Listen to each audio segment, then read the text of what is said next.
In a galaxy sprawling across countless star systems, where civilizations rise and fall like the tides, there is one truth whispered in every corner: never wage war against the Deathworlders. To most, they are a shadow, a legend too frightening to confront. Stories of their savage worlds and deadly prowess spread like wildfire, but few dare to speak openly. The galaxy's oldest races know the same lesson. Deathworlders are not merely survivors. They are a force of nature that bends the very meaning of war. It all began centuries ago, when explorers first stumbled upon the Deathworlds, planets so hostile that life itself seemed an impossible dream. These worlds were crucibles of cruelty, storms that could strip flesh from bone, predators that hunted with lethal precision, and plants that whispered poison through the air. Yet in these unforgiving environments, a species thrived. The Deathworlders were born into chaos, their every breath a fight for survival. From infancy, they learned to read danger not as a threat, but as a challenge to conquer. Galactic historians often underestimate the Deathworlders because their beginnings are shrouded in mystery. Unlike the elegant diplomats of core worlds or the scientists of the outer colonies, Deathworlders possessed no grand archives or sprawling cities of glass. Their history is etched in scars and whispered through silent glances. The galaxy learned early that brute force was useless against them. Every invasion attempt, every military expedition, ended in disaster. The first real shock came with the disappearance of the starship Valiant. It was a routine mission, tasked with charting uncharted regions near a Deathworlder colony. But the ship never returned. Rescue teams sent after it vanished, without a trace, leaving behind only eerie silence. This was no ordinary loss. It was a warning carved in the cold void of space. Panic spread quickly. Governments debated. Commanders whispered of the curse of Deathworlder space. What made these beings so lethal? The answer came in fragments. Survivors spoke of an enemy that adapted faster than technology could keep up with. They described Deathworlders who moved like shadows, striking from impossible angles, disappearing before retaliation. The environment itself seemed to aid them, a living weapon forged over millennia. The Galactic Council, the ruling body for all spacefaring civilizations, was forced to confront a truth it had long ignored. War against the Deathworlders was not just dangerous, it was suicidal. Every strategy failed, every fleet decimated. Their worlds were fortresses wrapped in death traps, defended by warriors who knew no fear and endured every hardship imaginable. In secret, the council convened. Representatives from across the galaxy gathered to discuss the growing threat. The room was tense, filled with fear and grudging respect. After long hours, a unanimous decision was reached. War with Deathworlders would be banned. Instead, diplomacy and observation would guide future interactions. This policy was not born from goodwill, but from the cold calculation that some fights simply could not be won. Even so, fear lingered. Among the council chambers, whispers told of Deathworlder warriors not just surviving, but thriving on the edge of extinction. Some believed they held secrets to evolution itself, capable of rewriting the rules of biology. Others feared what might happen if provoked further. For the people of the galaxy, this unspoken truce became a fragile lifeline. Deathworlders remained on the edges of society, feared, respected, and misunderstood. But within the shadows, the story of these relentless survivors was far from over. The galaxy had only just begun to understand the true cost of ignoring their warning. And so, the no-war policy was born, not as a symbol of peace, but as a necessary shield. A reminder that in the vast theater of stars, some enemies are better left alone. Because in the cold silence of space, the Deathworlders wait, watching, ever ready. The Deathworlders' home planets are unlike any other in the galaxy. Imagine a world where the air burns like acid, storms rage for months, and every creature, from the smallest insect to the largest predator, is bent on killing anything that moves.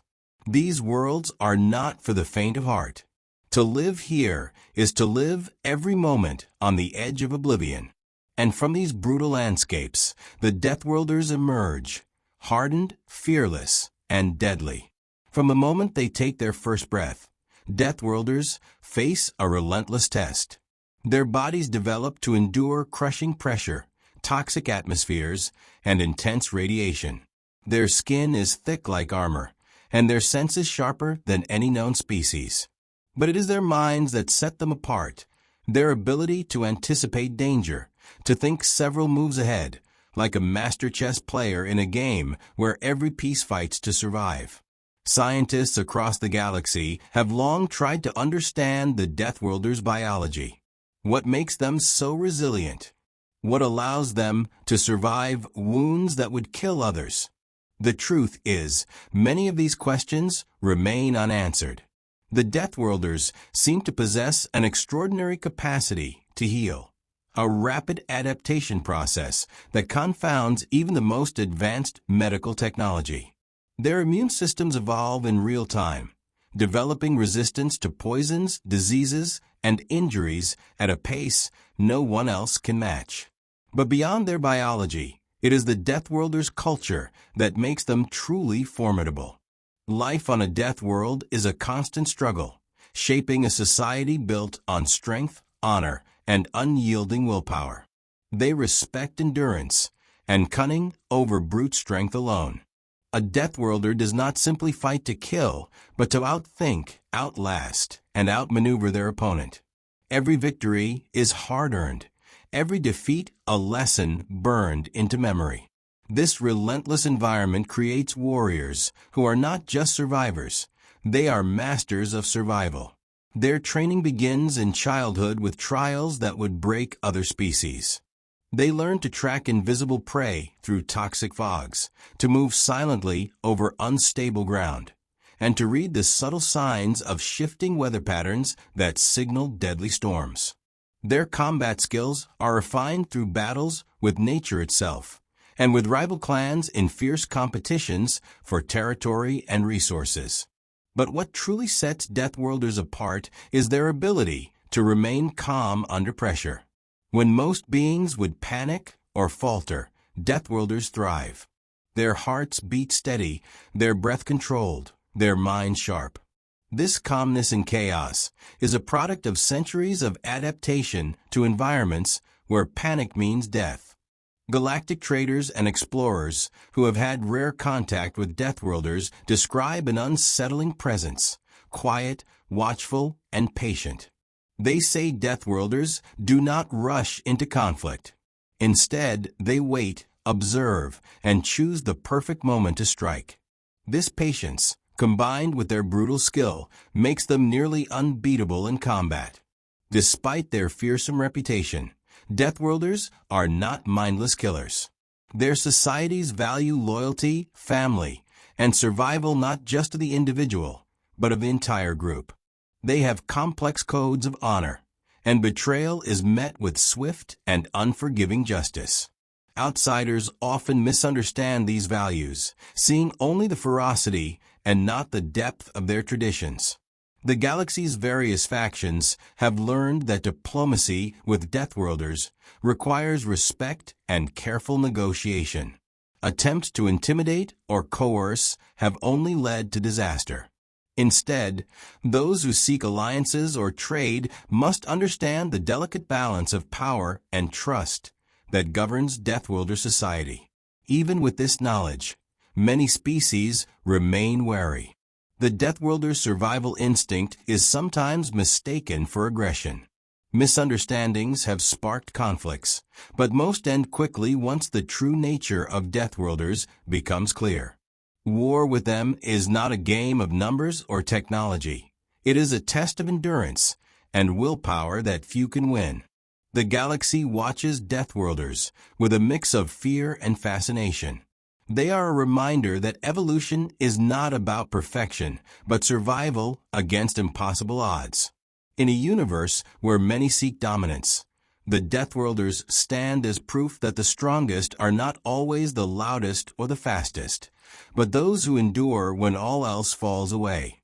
The mystery of Deathworlders continues to captivate scientists, diplomats, and warriors alike. Their worlds remain among the least explored and most dangerous. And as the galaxy grows more interconnected, the question remains, how will these relentless survivors shape the future? One thing is certain. The galaxy's no-war policy is rooted not just in fear, but in a deep understanding of what it truly means to survive. The galaxy's first real confrontation with the Deathworlders was meant to be a simple show of force, a quick strike to assert dominance over a newly discovered Death World colony. Commanders across several star systems believed that their advanced technology and overwhelming firepower would easily crush the supposedly savage inhabitants. They were wrong. Dead wrong. The starship Valiant led the fleet into Deathworlder space, equipped with the latest weapons, shields, and reconnaissance drones. Its captain, a seasoned war veteran, expected a brief engagement before the colony surrendered or was wiped out. Instead, the fleet disappeared into the dense jungles and toxic wastelands of the planet, swallowed by silence. No distress signals, no survivors, no trace of the Valiant. Just a chilling void. The disappearance sparked a desperate rescue mission. Fleets were sent to find the Valiant and its crew, but one by one, ships went missing. What little information filtered back described ambushes by invisible foes striking with deadly precision, terrain that shifted beneath their feet, and natural hazards that seemed to be weaponized by the planet itself. The Deathworlders were not just fighting their enemies. They were using the world itself as their greatest ally. Survivors spoke of the Deathworlders' tactics, unpredictable, brutal, and terrifyingly efficient. They didn't engage in open battle, but struck from the shadows, attacking supply lines, disabling weapons, and disappearing before counterattacks could be organized. Their knowledge of their planet was absolute, and they used every tree, every cliff, and every storm to their advantage. The galaxy's finest strategists were baffled. Conventional warfare tactics failed repeatedly. Every attempt to secure footholds on the planet ended in disaster. It became clear that this was not a fight to be won by superior numbers or firepower. The Deathworlders fought with a patience and cunning born from centuries of survival against impossible odds. This series of devastating defeats became known as the incident on Karak, after the planet where the battles were fiercest. Karak was a nightmare of poisonous swamps, jagged mountains, and violent electrical storms. Entire battalions vanished without a trace, swallowed by the unforgiving landscape.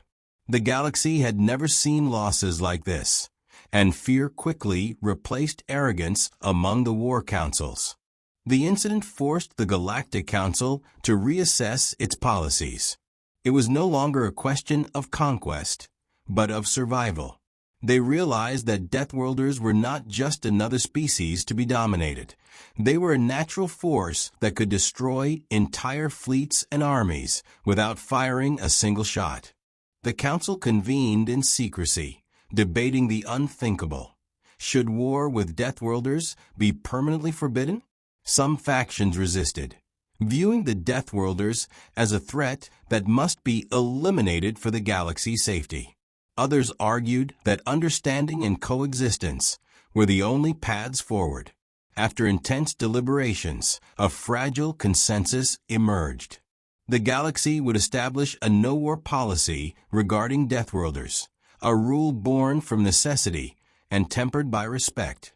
The incident on Karak became a turning point.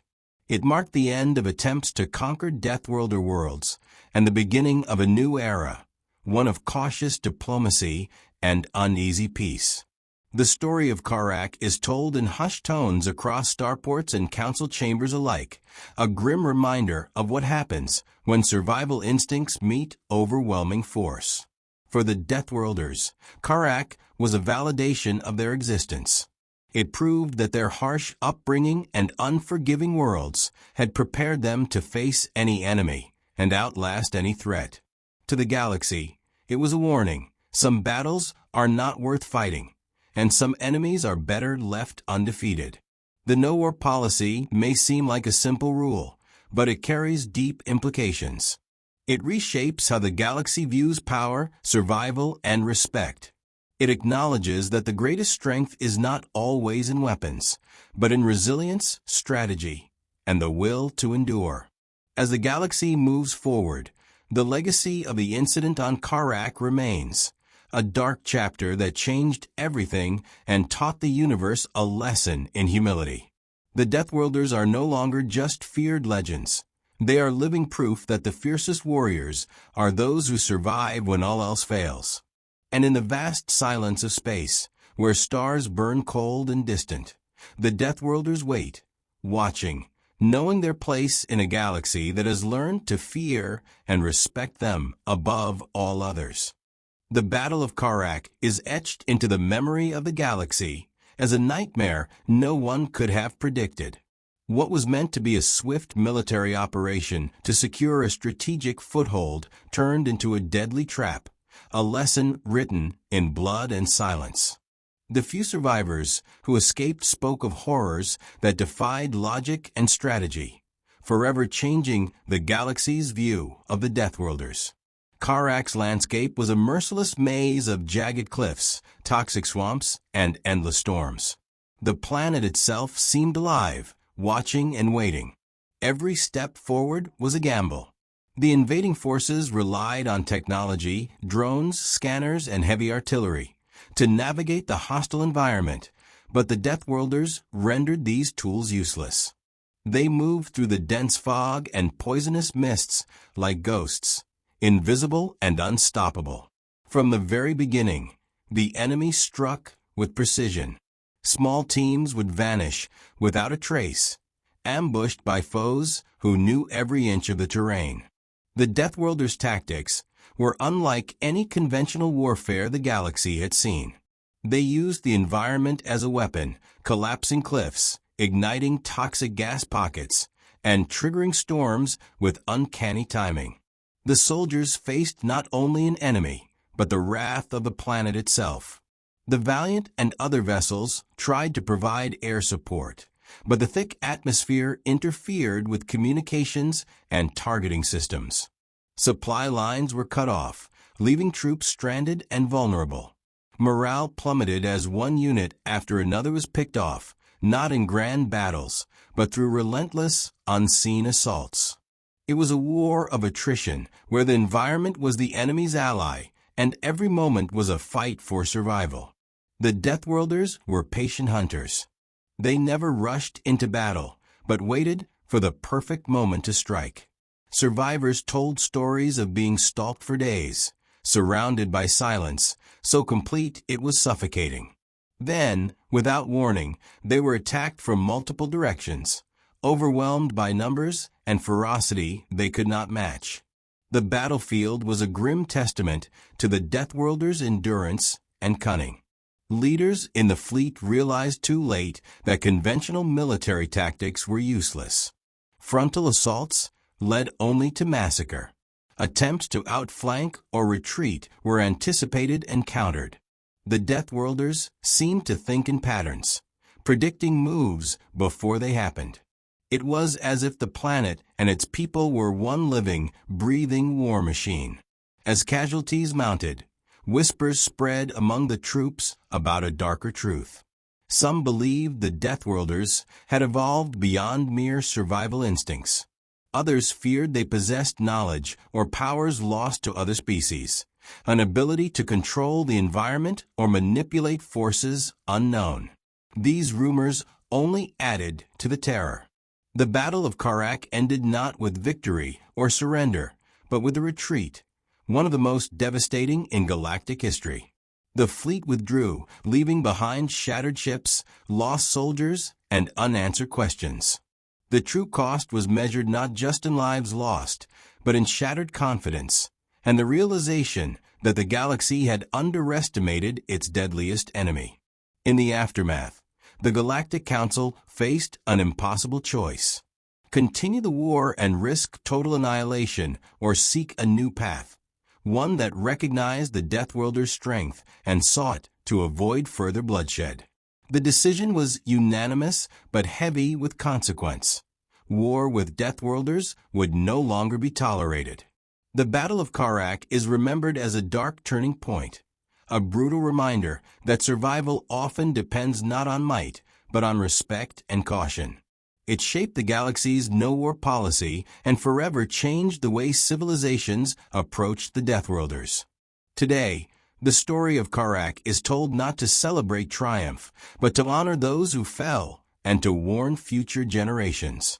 The Deathworlders remain a mystery wrapped in fear and awe, a living testament to the harshest environments and the fiercest will to survive.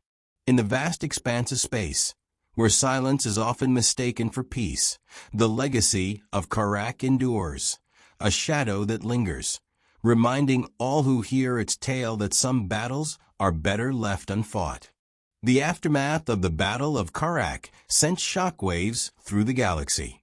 For the first time in recorded history, the combined might of the galaxy's most powerful fleets was forced to withdraw in defeat. The consequences rippled through every star system. Politicians, scientists, and military leaders scrambled to understand what had gone wrong. Fear settled like a dark cloud, but beneath that fear, a grudging respect began to grow for the Deathworlders. The Galactic Council's decision to enforce a no-war policy against the Deathworlders was not taken lightly. It was born from necessity, a recognition that some threats cannot be overcome by brute force alone. Instead, the Council turned toward diplomacy and observation, hoping to learn from the Deathworlders rather than fight them. But understanding them would prove to be as dangerous and challenging as facing them on the battlefield. Attempts to communicate with the Deathworlders were cautious and rare. The Deathworlders themselves were secretive, distrustful of outsiders, and fiercely protective of their worlds. Their language was complex, built on subtle shifts in tone and body language that defied easy translation. The few who managed to establish contact spoke of a culture built on honor, survival, and an unbreakable bond to their harsh homeworlds. Diplomats who encountered Deathworlders described them as stoic and measured, carrying the weight of their environment in every gesture. They spoke not of conquest or power, but of endurance and respect. To the Deathworlders, war was not a tool for expansion. It was a constant battle to exist in worlds where death was a daily companion. The no-war policy forced the galaxy to rethink its approach to security and alliances. Instead of viewing the Deathworlders as enemies to be destroyed, they became a species to be cautiously respected. Trade agreements were tentative and limited, treaties fragile but necessary. The Deathworlders remained on the fringes of galactic society, their presence a reminder that not all threats can be solved with diplomacy, but some require a different kind of respect. Scientists grew fascinated by the Deathworlders' unique biology. Their ability to survive in extreme conditions sparked new research into medicine, genetics, and environmental adaptation. Some hoped to unlock secrets that could benefit all species, but progress was slow. The Deathworlders guarded their knowledge fiercely, sharing only what they chose to reveal. Despite this guarded stance, rumors persisted of Deathworlder warriors traveling beyond their homeworlds. These wanderers were said to carry the fierce spirit of their people into the wider galaxy, serving as scouts, mercenaries, or envoys. Wherever they went, they commanded respect and sometimes fear. Their reputation as relentless survivors spread, reinforcing the galaxy's cautious stance. Meanwhile, The galaxy itself grew more connected, more complex. New threats emerged, and old rivalries flared. Yet, the no-war policy toward the Deathworlders held firm. It became a cornerstone of galactic peace, an uneasy truce born from the darkest lessons of Karak. As decades passed, stories of the Deathworlders inspired a new kind of admiration. They were not just feared warriors. They were symbols of survival against impossible odds. Artists, writers, and historians began to celebrate their resilience, painting them as embodiments of the ultimate struggle for life itself. Still, the Deathworlders remained enigmatic. Their worlds were barely charted, their societies largely hidden. The galaxy knew enough to respect them, but too little to fully understand. This mystery added to their legend, reminding all who heard their story that some truths lie beyond the reach of even the most advanced technology.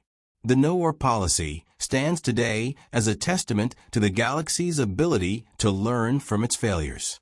It is a rule forged in blood and wisdom, a recognition that strength comes in many forms. In honoring that rule, the galaxy acknowledges the Deathworlders not as mere enemies, but as a force of nature, one that demands respect and caution. And as the stars continue to burn and new civilizations rise, the Deathworlders watch from their harsh worlds. They remain ever vigilant, a living reminder that in the vastness of space, survival is the greatest victory of all. The galaxy's no-war policy with the Deathworlders did not mean the end of tension. Far from it. The uneasy peace was a fragile thread stretched across a vast, dangerous universe. Every encounter between Deathworlders and other civilizations carried an undercurrent of suspicion and respect. Stories circulated, some true, some exaggerated, of Deathworlders appearing unexpectedly in the far reaches of space, their presence like a silent warning that the old rules still applied. Trade ships reported seeing Deathworlder scouts, their movements swift and deliberate, observing without interference. Mercenaries hired by distant systems spoke of Deathworlder warriors who fought with a cold precision, never wasting energy, always striking at the weakest point before vanishing. These encounters fueled both fear and fascination, keeping the legend of the Deathworlders alive in the minds of many.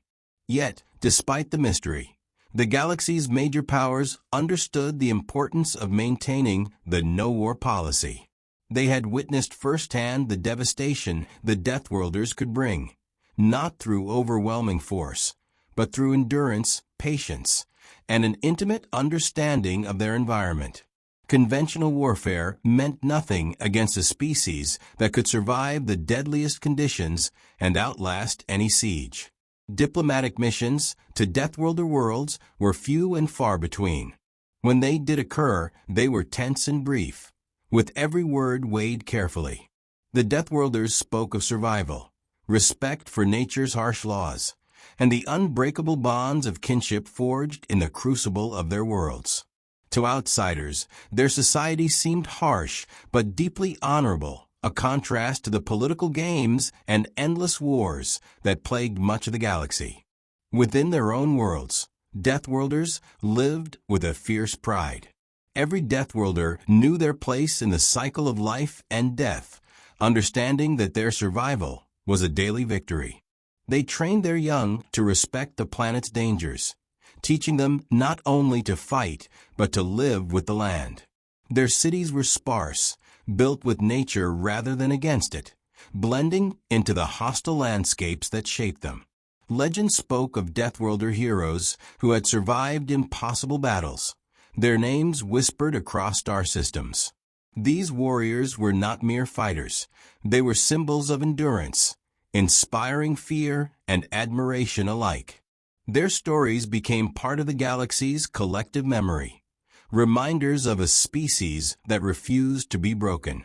The no-war policy, however, was not without its challenges. Rogue factions occasionally tested the limits, sending unauthorized expeditions or attempting to exploit Deathworlder resources. Each time, swift and brutal responses reminded the galaxy why peace was the better path. These skirmishes, though rare, kept tensions simmering beneath the surface. Scientists continued to study Deathworlder biology and culture, hoping to unlock secrets that could benefit all life in the galaxy. Some breakthroughs hinted at incredible regenerative abilities and environmental adaptability that could revolutionize medicine and survival technologies. But the Deathworlders shared only fragments of their knowledge, guarding their secrets as fiercely as their warriors guarded their worlds. As centuries passed, the galaxy adapted to the presence of the Deathworlders. They were no longer an unknown terror lurking at the edges of space, but a respected, if still feared, part of the cosmic order. Their harsh worlds remained largely untouched by outsiders, a testament to the galaxy's respect for the no-war policy and a recognition of the Deathworlders' strength. The story of the Deathworlders reminds the galaxy that survival is not about domination, but about respect. Respect for life, for nature, and for the limits imposed by the universe itself. They are a living example of endurance, teaching that sometimes the greatest power lies in patience, resilience, and understanding. In the silent vastness of space, the Deathworlders continue their watch, embodying the ancient struggle to survive against all odds. Their legacy endures not just in the policies that protect them, but in the hearts of those who know that true strength is measured not by conquest, but by the will to live.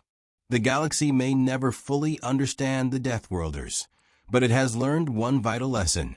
Some battles are won not through violence, but through wisdom, and sometimes the bravest choice is to walk away. Centuries passed, and the galaxy slowly came to accept the Deathworlders as an unshakable part of the cosmic order. Yet, beneath the veneer of uneasy peace, questions and doubts lingered. What truly motivated the Deathworlders? Were they simply survivors clinging to their harsh worlds? Or did they harbor ambitions unknown to others? These uncertainties kept the galaxy watchful and cautious. One of the most unsettling mysteries was the Deathworlders' seeming immunity to conventional diplomacy. While other species engaged in negotiations, treaties, and alliances, Deathworlders remained inscrutable. Their silence spoke volumes. They did not seek to expand, nor did they crave dominion. Instead, they focused on their survival, their honor, and an unyielding respect for their worlds. This enigmatic stance both frustrated and fascinated diplomats. Envoys who met with Deathworlder leaders described a people who valued strength and endurance above all else. They spoke in measured tones, using language rich in metaphor and ancient wisdom. Their stories were woven with lessons about patience, adaptation, and the natural cycles of destruction and rebirth. It was a philosophy forged in fire and hardship, a mindset alien to many in the galaxy, yet profoundly compelling. Yet, despite their stoicism, the Deathworlders were not indifferent. They watched the galaxy's growth, its conflicts, and its expansions with careful eyes. There were rare moments when Deathworlder warriors intervened, sometimes to protect a fragile ecosystem, other times to prevent escalation between rival species. These interventions were swift and decisive, a reminder that the no-war policy was not a sign of weakness, but a line not to be crossed. Stories circulated of Deathworlder envoys appearing during times of galactic crisis. Their presence alone could shift negotiations, temper aggression, and remind leaders of the costs of war. These rare appearances deepened the legend, painting the Deathworlders not only as survivors, but as custodians of a fragile peace. Meanwhile, the galaxy continued to evolve. New technologies emerged, and civilizations rose and fell. But the Deathworlders' worlds remained largely untouched, wild and untamed. Their harsh environments acted as natural fortresses, shielding them from colonization and exploitation. Even the most advanced exploration probes failed to penetrate the dense atmospheres and hostile terrains that defined their planets. Scientists remained captivated by the Deathworlders' adaptability. Studies revealed biological marvels, cells that repaired themselves at astonishing rates, immune systems capable of neutralizing countless toxins, and neural networks that enhanced reflexes and decision-making under extreme stress. These discoveries fueled hopes of breakthroughs in medicine and survival science, but much of this knowledge remained out of reach.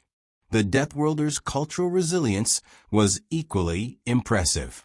Their traditions emphasized unity, respect for nature, and an acceptance of hardship as a path to strength. Children were taught that every challenge was a test, every failure a lesson. Their elders passed down stories of ancestors who had endured countless trials, forging a collective identity steeped in endurance. Despite their fearsome reputation, Deathworlders valued life deeply. Their societies practiced strict codes of conduct that discouraged needless violence and demanded accountability. To outsiders, this might seem contradictory. How could a species born of such harshness cherish peace? But for the Deathworlders, survival was not about conquest, but balance. They knew that to destroy the world was to destroy themselves. As the galaxy watched, the Deathworlders became symbols, emblems of resilience and the raw power of nature. They challenged assumptions about strength and survival, reminding all that true power lies not just in technology or numbers, but in the ability to endure, adapt, and respect the limits of existence. The no-war policy endured, a quiet agreement forged from respect and fear. It shaped diplomatic relations, military strategies, and even cultural perceptions across star systems. The Deathworlders remained ever watchful, their presence a constant reminder of nature's unforgiving power and the fragile peace that holds the galaxy together. In the vastness of space, where countless worlds pulse with life and conflict, the Deathworlders stand apart. They are a living testament to survival's harshest lessons, proof that in the end, it is not the loudest or the fastest who endure, but those who refuse to be broken. And so, the galaxy moves forward, carrying with it the legacy of the Deathworlders, a story of resilience, respect, and the enduring will to live against all odds. The story of the Deathworlders is not just a tale of survival. It is a mirror held up to the galaxy, reflecting the harsh truths of existence itself. As centuries unfolded, the no-war policy toward these formidable beings became more than a rule. It became a symbol of wisdom earned through painful experience. The galaxy had learned the hard way that brute force alone could not overcome the Deathworlders. Their worlds were not merely planets, but living fortresses, shaped by eons of relentless struggle. The Deathworlders embodied this struggle, their bodies and minds honed by unforgiving environments that tested every fiber of their being. To challenge them was to challenge nature itself. Despite their fearsome reputation, the Deathworlders never sought domination beyond their worlds. Their strength was rooted in defense and survival, and in an unshakable bond to the lands that nurtured and challenged them. This distinction set them apart in a galaxy often driven by conquest and expansion. The Galactic Council's decision to enforce a no-war policy was a testament to this understanding. It acknowledged that some battles, no matter how tempting, carried costs too great to bear. The policy was not a sign of surrender, but a mark of respect for a species whose resilience defied the galaxy's expectations. In the centuries that followed, the Deathworlders remained enigmatic. Their societies, while harsh and disciplined, revealed layers of culture and philosophy grounded in respect for life's fragility and power. elders spoke of balance between destruction and renewal, of lessons learned from nature cycles.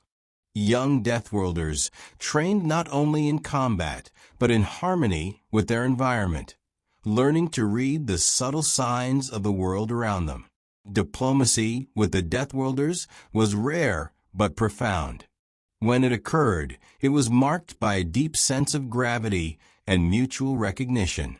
The Deathworlders did not speak lightly. Their words carried the weight of generations who had faced death and survived.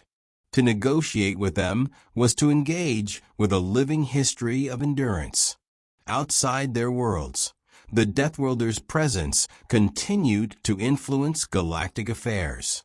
Their warriors were respected in distant conflicts, their counsel sought in moments of crisis.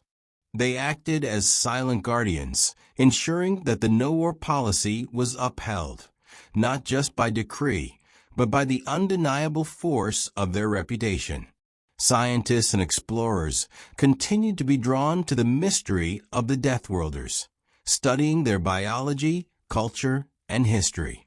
Each discovery offered glimpses into a species that had adapted to the extreme and thrived where others could not. Yet, much remained hidden, protected by the Deathworlders' vigilance and the natural defenses of their worlds. The galaxy itself changed around them, new alliances formed, technologies advanced, and civilizations rose and fell. But the Deathworlders stood firm, a reminder that survival is not always about change, but sometimes about steadfastness and respect for the forces beyond control. Their legacy is a lesson in humility. It teaches that power is multifaceted, that true strength often lies in endurance rather than aggression. The Deathworlders embody this truth, standing as living proof that the greatest victories are those won by surviving against all odds. As stars burn and fade across the cosmos, the Deathworlders watch, guardians of their worlds and symbols of a universe that demands respect. Their story is woven into the fabric of the galaxy, a timeless reminder that some battles are best avoided, some enemies are best respected, and survival is the ultimate triumph. In a galaxy of endless conflict and ambition, the Deathworlders' no-war policy is a beacon, a quiet but powerful testament to the resilience of life and the wisdom of knowing when to fight and when to endure.